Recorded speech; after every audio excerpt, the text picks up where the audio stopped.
de Ciencias de la Comunicación, y hoy junto a Manuel Izaguirre tenemos el honor de conversar con una de las voces más representativas de la literatura americana y del norte del país, el poeta, escritor, narrador y docente Andrés Díaz Núñez.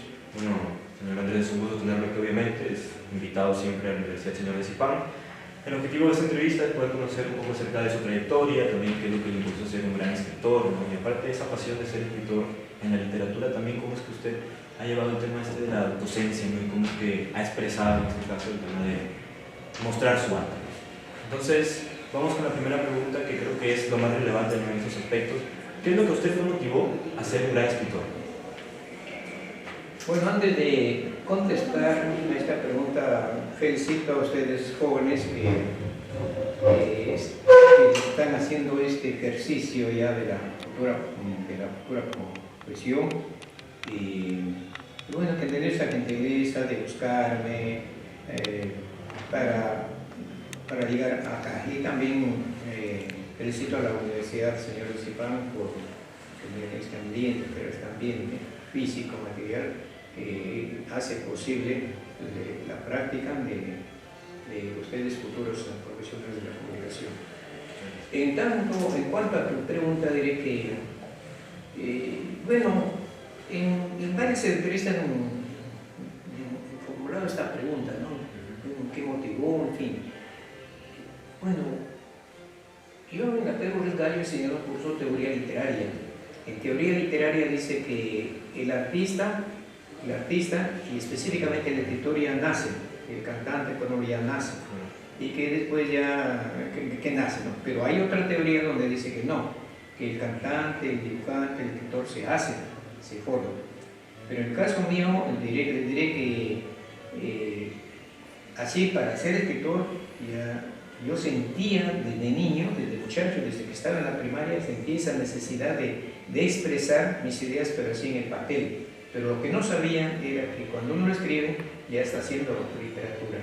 Entonces, yo de niño he caminado por el campo, he ido con mi alforja al hombro, llevando mi pijama, mis cuadernos a la escuela, y a veces llovía, entonces protegiéndome de la lluvia, o a veces caminaba y veía los pajaritos, ¿no? Que volaban, y tenía un primo, pero él era más grande, disparaba a los pajaritos y caía el pajarito, pero yo no podía matar a un pajarito, en fin. Y entonces esas experiencias, esas ideas, yo entre mí decía cómo lo dibujara, cómo lo escribiera.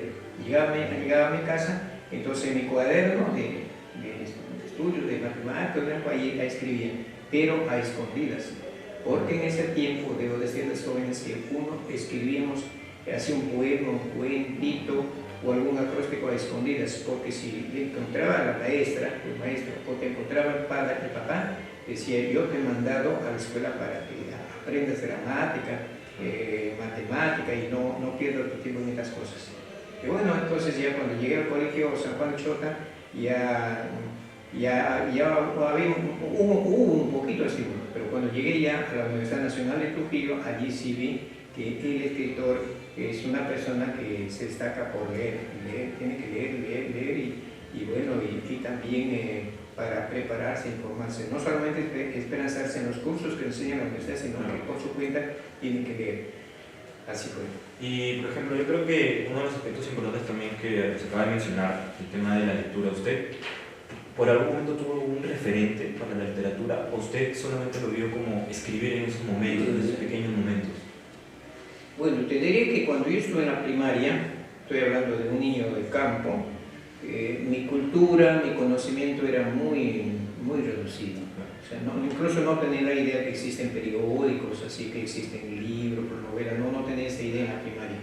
Entonces ya cuando llego a la secundaria, ya nos enseñaban en literatura peruana, literatura universal, y a los escritores franceses, alemanes, y bueno, veía que esas personas pues, han escrito grandes obras, pero evidentemente decía, ¿cómo lo han escrito? Serán genios.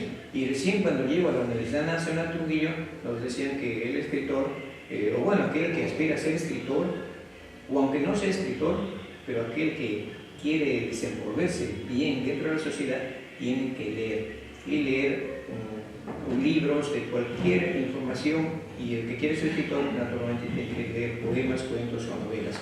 Y es así que cuando llegué a la Universidad Nacional Trujillo ya leí por lo pasando, me gustaban y me gustan los cuentos, ¿no? Y después por ejemplo tenemos Horacio Quiroga, que es un cuentista uruguayo, y que era de estos últimos tiempos naturalmente murió Ramón Rivero, pero los anteriores naturalmente están como pasando como un referente.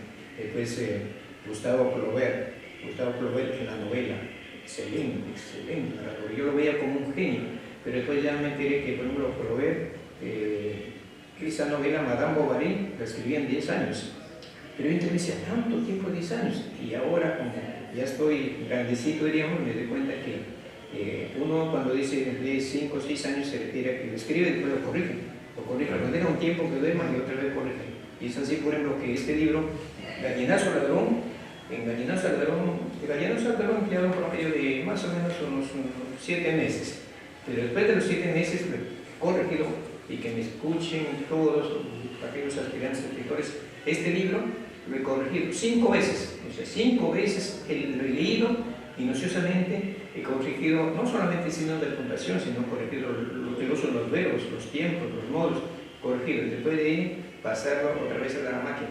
Hay una señorita que, bueno, yo le he pagado sus honorarios, después que pasar ahí, otra vez leer, corregir y arreglar. Entonces me doy cuenta que también el éxito de una obra literaria está en la corrección.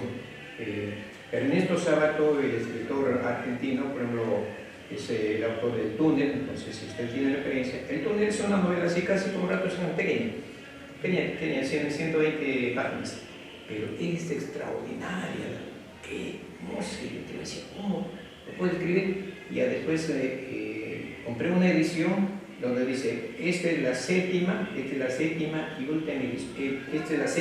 última edición corregida. O sea que Ernesto Sábato, pues que corrigió la novela, otra vez corrigió y se corrigió 7 veces. Y cuando se lee la novela, pues queda que dice como en un filo, esa espontaneidad. Y en realidad no es que tanto el autor sea un genio, sino que hay trabajo, hay esfuerzo. Entonces yo he llegado a la conclusión que para que un trabajo salga bien, o cualquier trabajo tiene que estar bien avanzado, bueno, hacer las pruebas, en fin, hasta que al final sale todo bien. Mencionar que el éxito de una obra está en la revisión, pero entonces, haciendo una síntesis, el éxito de un profesional, en este caso de un escritor, está en la educación, no en la redundancia, está en la lectura. Tenemos justamente que usted es un libro de Chávez, es un caserío de hecho, ¿no? Es una campiña. Entendemos la situación de educación en el Perú. Sin embargo, usted es un gran referente de esa zona y es una demostración claramente de que si uno se lo propone, si uno quiere, puede lograr grandes cosas, extraordinarias cosas. Y eso anima a los jóvenes que no se desanimen por más que vivan en lugares alejados, que tal vez los lugares donde vivan, la educación o el centro educativo no sea lo mejor que lugares céntricos. Esto es una clara muestra de que si uno quiere, si uno se lo propone, puede lograrlo, ¿no? Siguiendo con otra pregunta, ¿recuerda cuál fue el primer texto que escribió y qué lo motivó a hacerlo? Sí, el primer libro que expliqué se llama Piedra Dura y Corazón Sensible. Hoy en la mañana no lo encontré el librito porque eso lo guardo como una reliquia.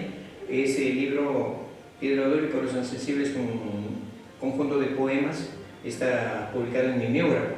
En ese tiempo había imprenta, no recuerdo cómo llamaban imprenta, pero Oxford ya son de tiempos modernos. Entonces lo publiqué en mimeógrafo y no encontramos. Ese libro se llama Piedra Dura y Corazón Sensible. Y publiqué ese libro, Piedra Dura y Corazón Sensible, impulsado o animado por haber ganado un concurso para el Día de la Madre acá en Chiclayo. En ese tiempo las emisoras de Chiclayo convocaban a concursos. La más conocida era la Radio Delca. Entonces yo me presenté a ese concurso y el presidente del jurado calificador fue Nicanor de la Fuente, más conocido como Nixon. Nisa pues, es un referente de acá de la poesía jamaicana, a pesar de que Nisa no fue jamaicano, él fue de Pacamayo. Entonces, bueno, él hizo un comentario en la industria y el comentario decía, bueno, este joven poeta Andrés Díaz Núñez, lo que me gusta es su estilo, una forma que no se ciñe a esquemas tradicionales, sino tiene su propia manera de escribir. Y efectivamente yo soy una persona que, así como hablo en este momento, pertenece a un lenguaje, no es el lenguaje artístico que debe emplear un escritor, es el lenguaje dialógico, y entonces así más o menos aparece también en mis obras. Claro, yo creo que el tema de que la literatura es muy espontánea y es muy extensa, o sea, abarca muchos temas. Y quería preguntar para, en este caso, la gente que nos está viendo, ¿qué estilo usa usted, ¿no? Para conocer un poco más, ¿nos podría explicar en el tema de la literatura? Bueno, cuando se habla ya de qué estilo, digamos, esa respuesta más corresponde al crítico literario, porque los que escribimos como que a veces ni nos damos cuenta, ¿no? Por ejemplo, cuando a Juan Rulfo le preguntaron acerca de sus obras, dijo, yo no me he dado cuenta, en fin, ¿no? Cuando digo Juan Rulfo es el autor de esa extraordinaria novela, Pedro Páramo, y su libro de cuentos, Ella no llamas. Entonces, en el caso mío, bueno, yo me doy cuenta que siempre cuando yo escribo, mi mente se ubica en un escenario de la sierra, del Ande, y algunas veces en el escenario de la costa, pero más el del Ande. Y yo entre medio, ¿pero por qué? Sencillamente se debe a que toda mi niñez, mi experiencia, mi inocencia, lo he pasado en el campo. Y en cambio yo he venido a la costa a vivir, pero ya todo un profesional donde ya, digamos, el uso de la razón se ha desarrollado y también a nivel de conocimientos. Entonces, me doy cuenta que ahí, por ejemplo, cuando yo, mis primeros escritos siempre procuraba escribir algunas expresiones propias de la sierra, algunas cosas así, pero después me fui dando cuenta que cuando uno lo escribe así, esa obra, ese poema va a ser entendido, aplaudido por los de esa zona, de esa región. Pero cuando ese poema o ese cuento va a otra región, a otro país, entonces no se va a entender. Y por eso, leyendo a los maestros de la literatura universal, me di cuenta que estos maestros poco o raras veces han usado el regionalismo, o sea, palabras, expresiones que se usan en la región. Y de esa manera nosotros podemos entenderlo. Claro. Entonces, de esa manera se universaliza la obra. Sí, sí, hemos notado que hay una influencia sobre la región, ¿no?, donde usted viene, de Cajamarca. Por otro lado, mencionaba eso, ¿no?, la diferencia cultural que hay entre regiones y que quizás no se puede entender, ¿no? Pero usted ha radicado varios años acá en Lambayeque, sí. Y mi compañero comentaba sobre sus influencias, sobre su estilo para escribir. ¿Usted cree que su experiencia como docente, usted sabemos que ha sido docente durante años, educado generaciones y generaciones de alumnos en la Pedro, en la Universidad Pedro Rengallo, ¿usted cree que esas vivencias también han influido en usted? Sí, no diríamos que han influido, sino que esas experiencias me han servido de material, me han servido de material para escribir mis poemas, cuentos, incluso la novela Ratos Sangrantes. ¿Por qué digo, por qué experiencia? Porque yo he visto estudiantes, fueron estudiantes muy pobres. Había un estudiante, por ejemplo, de medicina humana que venía a pie desde la Victoria hasta el Banco de la Nación para tomar el ómnibus de la Perú Risgallo. Entonces, una vez, bueno, me contó así, ¿no? Y después he visto, por ejemplo, dos chicas que estudiaban en enfermería en la Perú Risgallo. Ellas, como no les alcanzaba la pensión que enviaba a sus padres, pidieron posada, podemos decir, en un colegio de Lambayeque, no recuerdo qué colegio, y así supieron, tampoco diría entonces. El director le dijo, miren señoritas, bueno, si gustan yo les doy un aula, pero con la condición siguiente, ustedes me hacen la limpieza de todas las aulas temprano de la noche hacen la limpieza, y ustedes ahí, un salón pequeño, ahí llega su dormitorio. Entonces, y naturalmente eso a mí me conmovió, ¿no? Y así he visto casos, o sea, si yo empiezo a contarles casos que he visto en la universidad, me voy a pasar toda la mañana. Después, por ejemplo, incluso para escribir Los hombres que parecen sombras, hubo una señorita, pero eso fue en el curso no de estudios regulares, sino en estudios de profesionalización docente. Hubo una señorita que tenía 3 senos. Entonces, claro, yo no he visto los senos, pero se notaba. Bueno, ¿cómo descubrí? Porque en el mes de enero que estudiaba de profesionalización docente, esta señorita venía con una chompa, una blusa gruesa, toda así, abrigada, ¿no? Así que un día le dije, ¿por qué tanto diabetes, tanto verano? Pues mientras los demás compañeros estaban con la blusita ahí que transpiraba, ay, profesor me dijo, yo tengo un problema. ¿Qué fue? Yo tengo 3 senos. Y entonces ahí se notaba, el presentante se notaba ligeramente. Después, por ejemplo, en ese mismo programa, pero y en otro ciclo, había una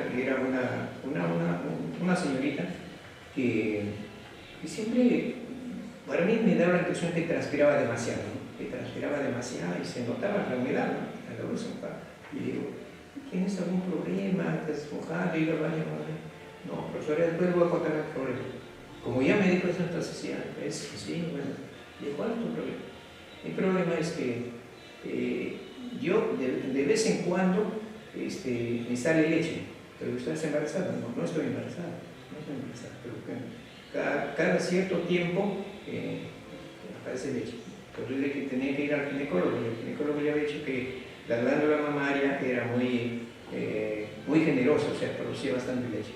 Entonces así me he ido conociendo casos y cosas, como se dice, y eso yo he ido recogiendo material. Incluso un estudiante, pero ya no tiene ningún problema físico, me dijo, me gustaría que alguna vez usted, cuando escriba un cuento, ponga mi apellido, mi apellida Chinimín, recuerdo, ¿no? Recuerdo, Chinimín. Entonces lo anoté en papel y luego ese apellido Chinimín aparece en este libro de cuentos que digo publicado el año pasado, Vallenazo, Ladrón y otros cuentos. Aparece el apellido ya de un joven, Clodomiro Chinimín. Y así por el estilo, entonces he ido recogiendo cosas y observando. O sea, usted usa mucho el tema sentimentalismo de una realidad que usted ha visto, o sea, que usted ha visto, ¿no? Todos mis libros tienen como siento como escenario la realidad. Una realidad social, bueno, psicológica, está política también, ¿no? Por ejemplo, ahí en este libro, en Paredes de Viento, hay un cuento que se llama El Capitán Loco. Bueno, es un cuento político, pero al leerlo no se nota nada.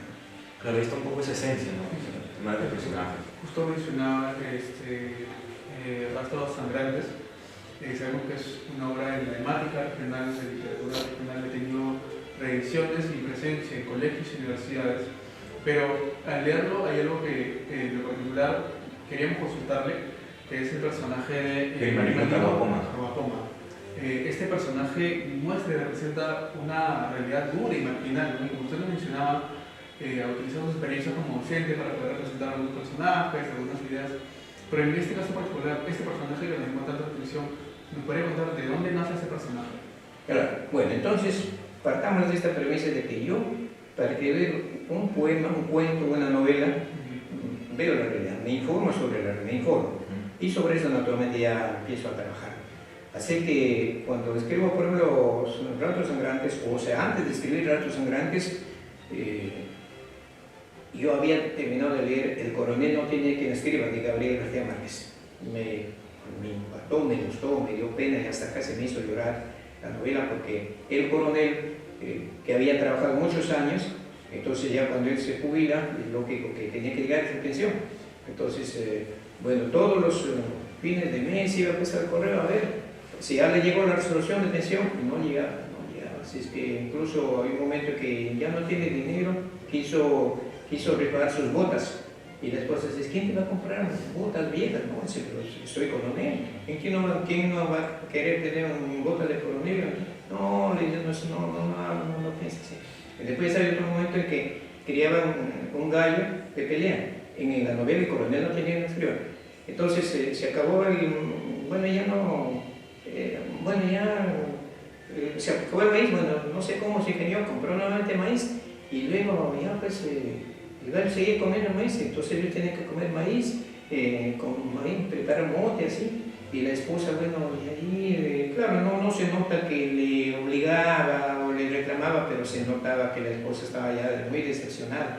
Incluso hasta un día está enferma la esposa, y entonces se le dice, no te preocupes, no te levantes, quiero un cafecito allá, y se va, y luego, no había café en el tarro. Entonces con la cuchara se rasca, y le dice, ¿qué suena? No, estoy haciendo acá una cosa. Y él estaba rascando los últimos polvitos de café para ponerle a la taza de café de la esposa. Entonces es una realidad dolorosa, y él decía, pero ya a fin de mes me va a llegar con la jubilación, a fin de mes. Y así se pasó 14 años yéndose al correo y nunca le llegó. Incluso el empleado de correo decía, ay, pobre, cuando ya viene el coronel, no tiene quien escriba.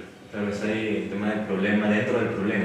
Y eso es... Entonces, eso me dio pena, y claro, yo todavía soy joven, sigo trabajando, gano mi sueldo, pero va a llegar un momento que de repente no me va a dar mi jubilación, o la jubilación cuando llegará.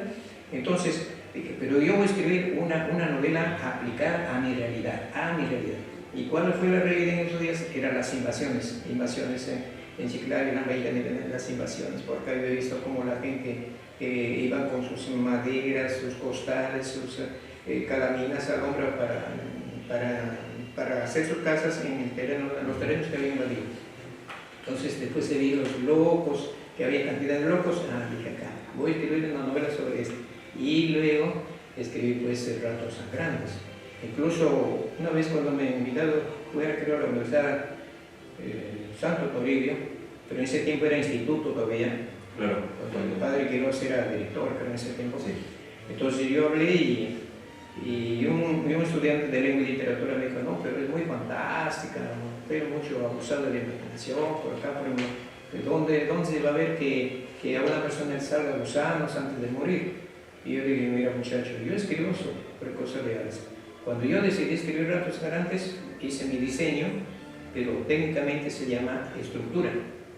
Para los que ahorita seguramente me están escuchando, los especialistas se llama estructura del cuento, estructura de la novela, no se diseña nada. Bueno, entonces hice mi estructura, y en esa estructura estaba pues el estudiante que se loca y todo eso así, pero en ningún momento había considerado que a una niña le hacía gusanos. Pero cuando yo estuve escribiendo la novela Ratos Sangrantes, que lo escribí con mucha pena, con mucho dolor, un día recibí un mensaje de mi hermana que vivía en Pueblo como ven a tus pares. Ahí había invadido. Ahora a tus pares es un pueblo muy bonito, aquí no tiene muy bonito, pero en ese tiempo fue invasión y los Ratos Grandes. Entonces me llamó mi hermana para que su hijita estaba enferma, tenía 5 años más o menos. Estaba flaquito, hueso, le ponían la leche acá y morían así, luego pasaba las gotitas. Entonces yo le dije, hermana, ay caramba, Carmen, lo único que nos puede rogar pues a Dios, a la Virgen, para que muera lo más rápido posible, para que no sufra.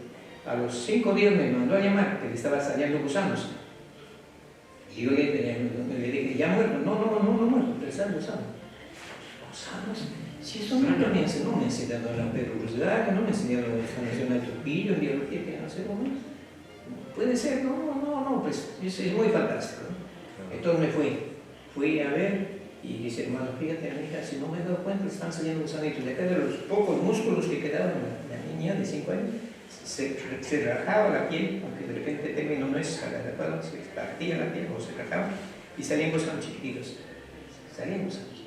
Entonces, a los 5 días que la visité, como yo había muerto, había reventado un ruido dentro de la vagina, de la vulva, o del útero, y luego había orinado una sanguaza y ahí también salían unos gusanitos. Entonces, cuando ella, el médico que le estaba atendiendo, ya murió. ¿Y por qué le salen gusanos? Es que la niña ha perdido defensas. Entonces, cuando en un ser humano se pierde las defensas, entonces ya viene la mosca con los huevos y inmediatamente se convierte en caldo de cultivo para eso. Entonces, esa en realidad me estremeció, y luego es que introduje en Ratos Sangrantes. Por eso es que cuando leen Ratos Sangrantes, por ejemplo, esa historia aparece y luego ya no se toca. Porque de acuerdo con mi estructura, ese hecho no iba a permanecer latente en toda la historia de la novela. O sea, el tema de la observación. La observación es el tema de la realidad. Entonces, eso yo lo llamo, se llama en teoría literaria la experiencia vivida, experiencia experimentada. Pero hay otras historias, por ejemplo, que sí, que yo le llamo experiencia imaginada.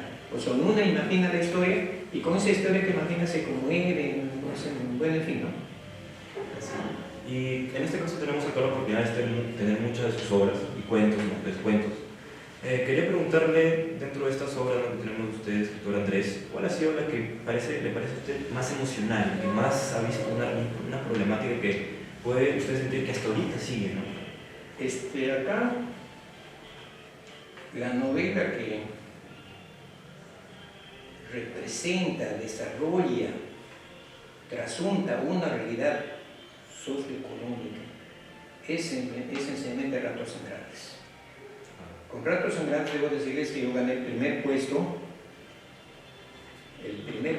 para algunos que de repente dicen que yo escribo mentiras. Gané el primer puesto en Piura.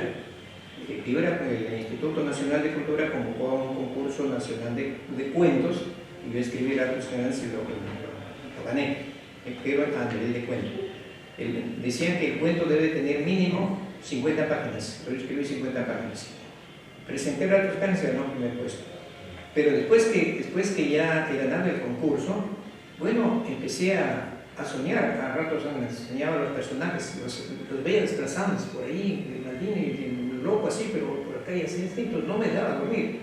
Y ya decía que estoy medio loco, pero entonces lo que hice es desarrollar más, amplié la novela y amplié el cuento y se convirtió en novela. Me parece que Ernesto Sábato también así sucedió con Ernesto Sábato cuando escribió el túnel. Parece que él escribió un cuento, pero ese cuento después se lo amplió. Luego usted nos había mencionado el tema de que, o sea, dentro de la lectura, o sea, ya puedes tú escribirlo, pero sigue habiendo una evolución, siguen habiendo cambios. Entonces, bueno, si de repente no he escrito el tiempo, le diré que yo estaba ya escribiendo los Ratos Sangrantes, escribía, estaba escribía, en mis horas libres y luego iba a dictar mis clases a Pedro Legario.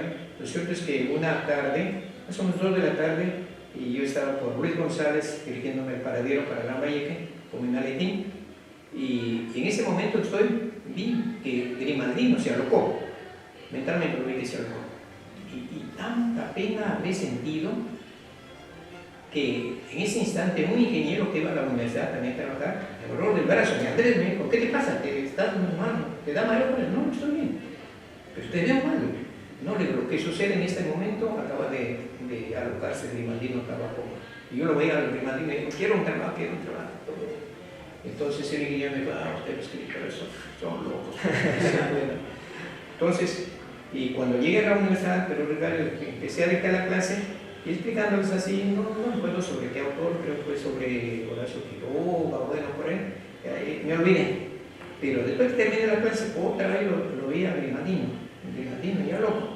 Y cuando llegué a mi casa, bueno, me acosté y a las 1 o 2 de la mañana me desperté y yo sentía que movimiento, pero a este cuerpo yo lo concebía como que yo era Grimaldino, pero yo en teoría, como enseñaba teoría literaria, decía, si yo he creado mi personaje, el personaje está allá y yo estoy acá, pero es cierto que el personaje está fuera de uno mentalmente, pero también al mismo tiempo ese personaje está en el alma, en el corazón, en el cerebro de la persona. Entonces cuando ya terminé de escribir la novela, cuando escribí la novela yo tuve el borrador,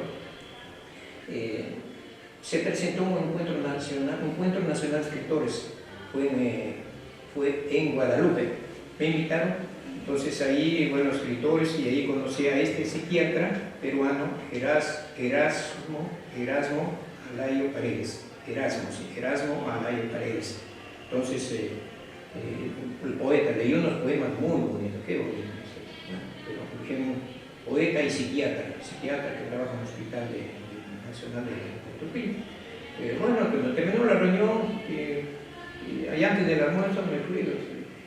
Soy Andrés Díaz, ¿cómo está? Muy bien. Y digo, mire, doctor, quiero hacerle una consulta. Y él me dijo, no me diga, doctor, hermano, acá todos somos escritores, locos, hermano, como me dio esa confianza, digo, mira, Erasmo, quiero hacerte una consulta de orden psiquiátrico.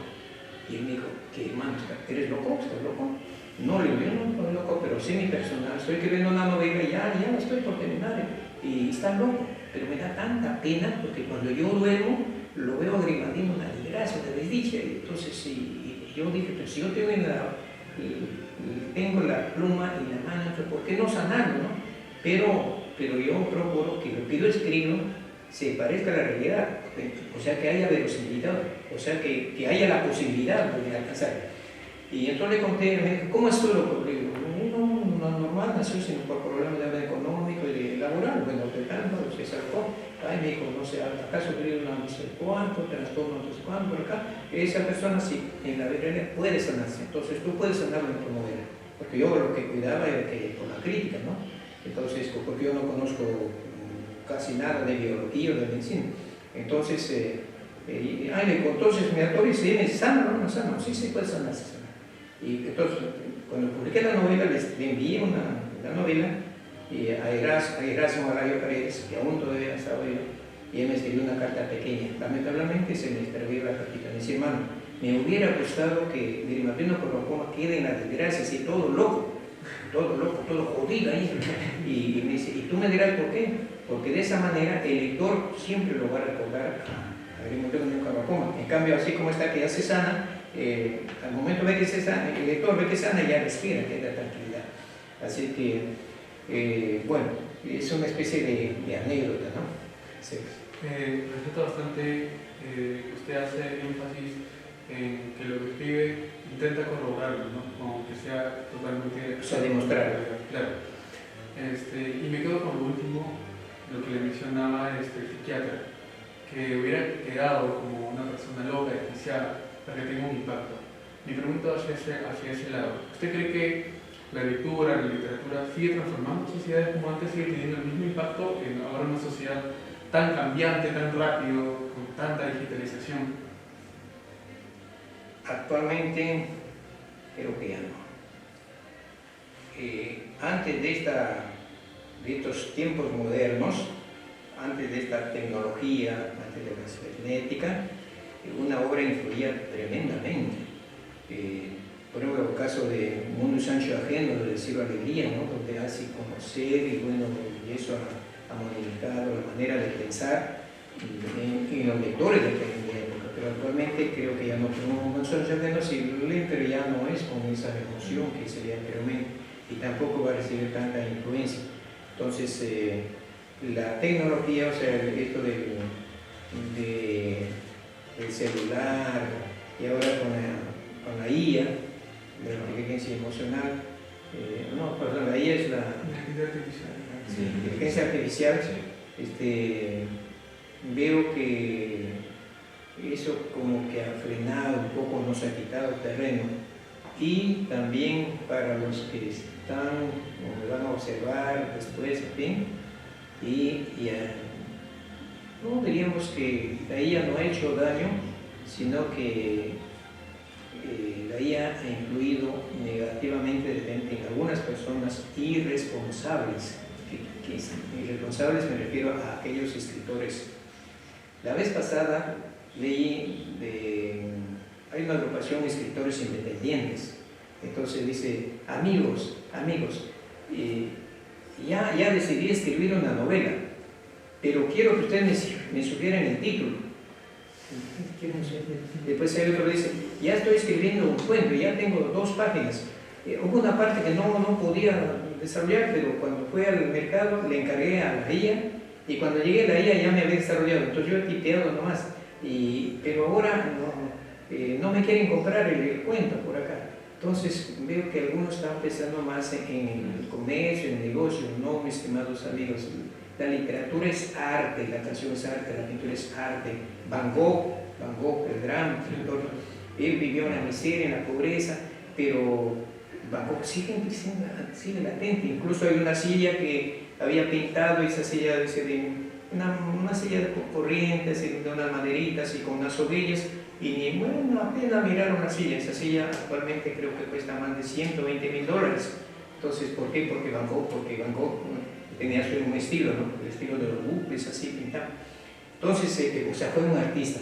Él escribió, él pintó no pensando en lo económico. Entonces veo que ahora, discúlpenme, no todos, pero veo que ciertos escritores quieren escribir un cuento o un libro de poemas y quieren que eso se convierta en un bestseller, y no es así. El libro debe tener un valor artístico. José Carlos María Ortega, en su libro El artista de la época, nos dice que toda obra literaria tiene dos valores: un valor fiduciario y un valor fiduciario, o sea, extrínseco, y un valor intrínseco. El valor intrínseco está dado por la calidad del poema o por la calidad del cuento. Por ejemplo, en el caso de Vallejo no, en su época no lo valoraba, no sé cuánto, pero ahora después empiezan a leer, revisar, es que tiene esos cuentos, esos poemas tienen un valor intrínseco. Y nosotros, los modestos autores, hay que aspirar a que nuestro trabajo tenga trascendencia, que trascienda, que rompa las fronteras del tiempo. Porque de nada sirve que, bueno, escribir un libro, después hacer la presentación en un mejor lugar y la propaganda, la difusión. Eso durará 3 meses, 4 meses o 2, 3 años y ahí termina todo. Claro, Sansón nos ha mencionado, bueno, de hecho, eso es lo que le pasó a Van Gogh, ¿no? Que a lo largo de los años recién tuvo esa importancia, esa popularidad, ¿no? Más que todo, el artista no busca esta popularidad, sino que busca expresar lo que ve, lo que siente, nuestra realidad. Con intensidad, con algo. Claro, ¿Sí? Exacto. Bueno, dentro de todo la IA hay algo que no soluciona y es darle este sentido, este sentimentalismo, esta emoción, ¿no? Y por ejemplo, yo le quería preguntar a usted, ¿qué consejo le daría? O sea, dentro de todo, hay todavía, o sea, en estas personas, estos jóvenes que están creciendo en los pueblos, por así decirlo, que quizás salga por ahí alguien, ¿no? que ame la literatura, ¿no? ¿Qué cree usted? O sea, ¿cree usted que podría pasar eso, que podría seguir pasando de que esta gente en los pueblos pueda recién relacionarse y seguir haciendo este arte de la literatura? Se consigue a través de los maestros, a través de los profesores de comunicación, de literatura, que ellos no son incentiven, sino que le digan, le pongan, lee este libro, así como a mí me hicieron leer en la Universidad Nacional de Trujillo. Entonces, usted lee tal libro, tal obra y se acabó. Lo entienda, no lo entienda, si no sabe si está en inglés, bueno, aprende inglés y lo entenderá, en fin, ¿no? O sea, nos obligaron.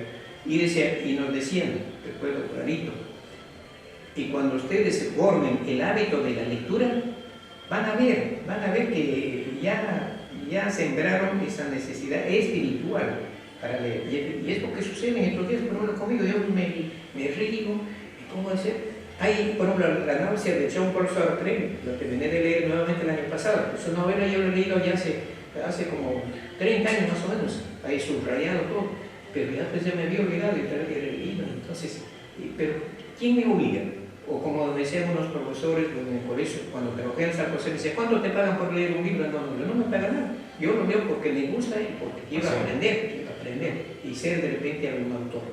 Entonces, o sea, siento en mí y estoy muy seguro que muchos alumnos mis exalumnos que van a escuchar, que están escuchando, ellos han ido con el hábito ya de la lectura.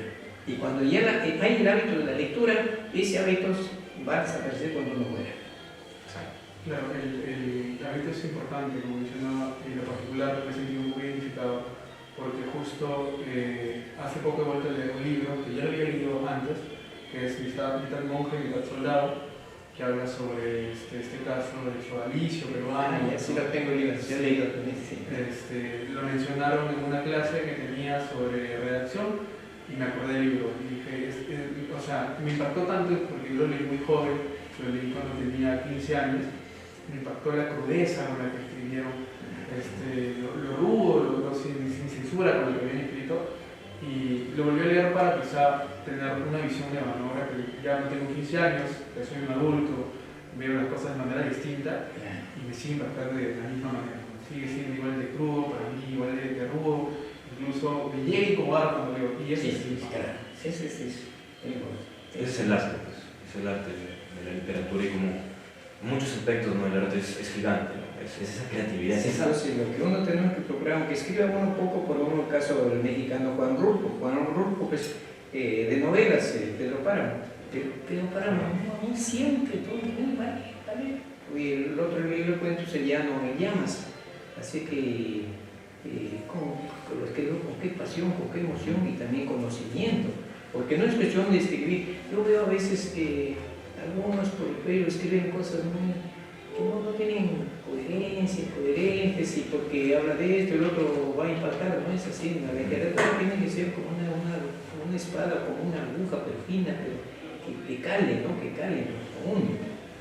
Así es. Ya para terminar, quisiéramos hacer una pregunta un poco ya más personal. Si usted pudiera escribirle una carta a ese niño que se crió en Chávez, ¿qué le diría? ¿Qué le escribiría? Cuando te refieres al niño que nació en Chávez, o sea, a Andrés de Núñez, Claro, ese niño que escribía escondidas. Deben saber que Andrés Díaz Núñez, que está frente a ustedes, nació en el Cuyero. O sea, yo nací con forma accidental en Chávez. Mis abuelos eran de Chávez, o sea, los padres de mi mamá eran de Chávez. Pero mi mamá embarazada cogió camino de Chalamarca, donde vivía con mi papá, y luego embarazada viene a Chávez a visitar a sus padres, o sea, mis abuelitos, y pienso que mi mamá estaría pues con 8 meses y medio de embarazo, y le cogió el parto ahí en la casa donde vivían mis abuelitos.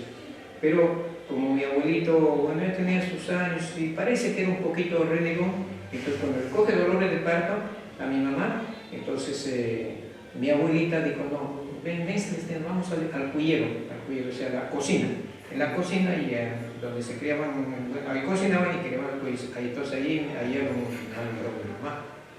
Entonces, ya cuando, bueno, de ahí a los 8 días me llevó nuevamente a Chalamarca, y así mi vida pues, ha pasado entre lluvias, veranos, caminatas, en fin. Y ahora si yo quisiera enviar un mensaje a ese niño Andrés Díaz, le diría el mensaje que lee, no solamente poemas, cuentos, lee cualquier texto, cualquier libro, porque a través de los libros, a través de los periódicos, de las revistas, ahí está la información, porque esa información, esa cultura no se va a adquirir en la universidad exclusivamente, se va a adquirir a través de la lectura y también a través de las reuniones culturales, actividades culturales, no desperdiciar, porque a veces dicen, no, esa charla va a dictar un ingeniero, no, yo no sé ingeniero, no me interesa, pero bueno, ese ingeniero a veces habla cosas interesantes. Yo recuerdo cuando estaba en la Universidad Nacional de Trujillo, hubo una conferencia que iba a dictar un ingeniero, y mi amigo me decía, ¿pero qué pueden hacer la charla? Va a ser eso de un ingeniero, pero a ver, ¿qué ingeniero? Y de ese ingeniero aprendí, y hasta ahora lo recuerdo nítidamente, donde decía que en este mundo, bueno, dice que todos somos mentirosos. Decía, bueno, a veces uno miente por algunas cositas, en fin, pero también el sol es mentiroso. Y el sol es mentiroso, ¿por qué el sol es mentiroso? Porque cuando nosotros a la tarde vemos al sol, y dice, eso ya no es el sol, es simplemente es la imagen que dejó el sol. Y por eso cuando podemos ver tranquilamente hacia el sol, dice, yo voy al sol, no, es la luz que dejó el sol. Así que aprendí, mira, esa cosa interesante, yo no lo sabía. Aprendí siempre algo. Entonces, uno a través de las reuniones culturales o de la conversación, otra cosa, a veces minimizamos a la persona que no es profesional, que no es universitario, y dice, no, que sabe, porque yo sé que sí, no es así. Esa persona que no ha ido a la universidad, no ha leído libros, pero tiene experiencias, tiene riqueza cultural de sus ancestros, y que eso nos van a transmitir. Por ejemplo, yo recuerdo que cuando nacía un niño, un bebito nacía en ese tiempo, no sé si era hasta ahora, el ombligo cortaban con un carrizo. Y yo antes me decía, pero ¿por qué no será con las tijeras? El ombligo, entonces decía, ya si está dando a luz, anda a traer un carrizo, y después partían el carrizo y luego le sacan filo. Y yo decía, ¿para qué será eso? Y era para cortar el ombligo. Entonces, ya después en la Perú Rudaño, ¿por qué cortaban con el carrizo? Me dice, profesor, simplemente para evitar la infección, cortaban con el carrizo por ahí y no había posibilidad para la infección. Entonces, un campesino, un ignorante, pero con mucha sabiduría. Así aprendemos cosas muy importantes. La verdad, siempre hay algo nuevo que aprender. Incluso es algo que también nos dicen nuestros docentes.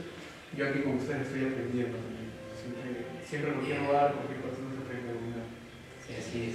Muchas gracias, escritor Andrés Silva, Gracias. ha sido un honor tenerlo acá, de verdad. Ha sido aprender, ha sido entender, ha sido creatividad, ¿no? Justamente el arte de la literatura, ¿no? Y en este caso de la docencia también, porque aprendiendo y enseñando uno se retroalimenta de información, de cosas, de vivencias, ¿no?